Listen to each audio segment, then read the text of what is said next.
இது சும்மா இருங்கங்குது. அப்படி இல்லாமல் நான் என்ன சொல்கிறேன், உனக்கு கொளுத்த பணம் இருக்குது, 156 லட்சம் கோடி இருக்குது, இன்னும் கூட 20 கோடி 20 லட்சம் கோடியை கடன் வாங்கலாம், நீ முடிவு பண்ணிக்க. ஆனால் நான் என்ன சொல்கிறேன், ஒரு அலுவலகம் போட்டுறேன். நான் ஊராட்சி மன்ற தலைவர், என் கிராமத்தில் ஒரு அலுவலகம் போட்டுறோம். நம்ம ஆட்சிக்கு வந்த பிறகு ஒரு அலுவலகம் போட்டுறோம். இப்போ இவருக்கு கரும்பு வெட்டுறதுக்கு 50 பேர் தேவைப்படுது. இவர் இந்த அலுவலகத்தில் பதிவு பண்ணிடுறார். 100 நாள் வேலை திட்டத்தில் தான் சொல்கிறேன். சும்மா உட்காந்து பல்லாங்குழி பார்த்து தலையில் ஃபேன் பார்த்து தாயக்கட்டையெல்லாம் அடிக்கிட்டு வர முடியாது. இங்கே வாங்க, இங்கே பதிவு பண்ணுங்கன்னு. 60 வயசை தொட்டிங்கன்னா நீங்கள் வேலைக்கு வர வேண்டாம், இந்த காசை உங்களுக்கு ஊக்கத்தொகையாக கொடுத்துரும், நீங்கள் வீட்டில் இருந்துருங்க. இங்கே பதிவு பண்ணி இவர் 50 பேர் பெண், 20 பேர், மீதி 30 பேர் ஆண்களை அனுப்பிடுங்க. வாகனம் நானே கூட்டிகிட்டு போயிடுறேன், இல்லை நீங்கள் அனுப்புங்க, வாடகை கட்டிடுறேன், விளங்குதா? சாப்பாடு நான் மதிய உணவு கொடுத்துட்றேன். இது இப்போ 50 பேரை அனுப்பிடுறார். அவர் அந்த வேலை முடிஞ்சவொடனே கரை ஏறின பிறகு 500 ரூபாயை கொடுத்துட்றாரு. நேராக இங்கே வர்றாங்க. இல்லைன்னா அந்த 500 ரூபாயை முதல்ல 50 பேருக்கான கூலியை இங்கே கட்டிடுறாரு. அவங்க கரும்பை வெட்டிட்டு இங்கே நேராக வராங்க. அரசு ஒரு 300 கொடுக்குது, விவசாயி ஒரு 500 கொடுக்குறான், 800 ரூபாய் எடுத்துக்கிட்டு வீட்டுக்கு போகிறாங்க.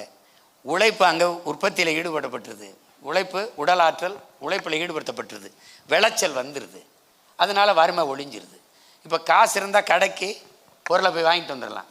கடைக்கு பொருளை யார் கொடுப்பா?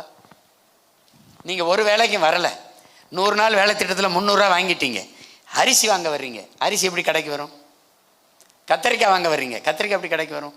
நீங்கள் நிலத்தில் இறங்கி வேலை செஞ்சால் தான் விளைஞ்சது இங்கே வரும். புரியுதா? இப்போ இந்த இடத்துல சிக்கல் இருக்குது, தப்பு இருக்குது, இதை மாற்றணுங்கிறேன். அப்போ அதை மாற்றும்போது இந்த வேற்று மாநிலத்தவர்களின் தேவை நமக்கு குறைஞ்சிரும். இது எப்படி சிக்கலாயிரும்னா, இந்தியை திணிச்சான் எதிர்த்தோம், இந்திக்காரனே திணிக்கிறான், எதிர்க்க முடியல, ஏன்னா தேவையாயிருச்சு. இப்போ அவன் சாப்பிட வர்றான்ட்டு நீங்கள் விலைப்பட்டியலை இந்தியில் எழுதி வைக்கிற, அவன் வேலை செய்கிறான் உணவகத்தில், நீ அவனோட பேசுகிறதுக்கு அவன் உன்கிட்ட சம்பளம் கொடுக்குற முதலாளியோட பேச தமிழ் கற்றுக்கிட்டு வரமாட்டேங்கிறான். அவனுக்கிட்ட நீ என்ன பண்ணுற, பாணிகராகே ஜல்தி ஆரோ அப்படின்னு நீ வம்படியாக அவனுக்கு ஹிந்தி பேசுகிற. அப்போ கொஞ்சம் கொஞ்சமாக நீ உன் இனத்தை நீயே கொலை செஞ்சுக்கிட்டு இருக்க, உன் அடையாளத்தை நீயே தொலைச்சிக்கிட்டு இருக்க. அதையெல்லாம் மாற்றணுன்னா அதுக்கு தான் அது அதிகாரம் மிக வலிமையானது. அண்ணல் அம்பேத்கர் சொல்றாரு பாருங்க, எல்லா துன்பப்பூட்டுக்கும் ஒரு சாவிதாண்டா இருக்குது, ஆட்சி அதிகாரம்னு. அதை நோக்கி பாய்வதை தவிர எளிய பிள்ளைகள் நமக்கு வேற வழி கிடையாது. வேற ஏதாவது? அண்ணன் இதுதான் இறுதியான கேள்வி. அடுத்த தலைமுறை.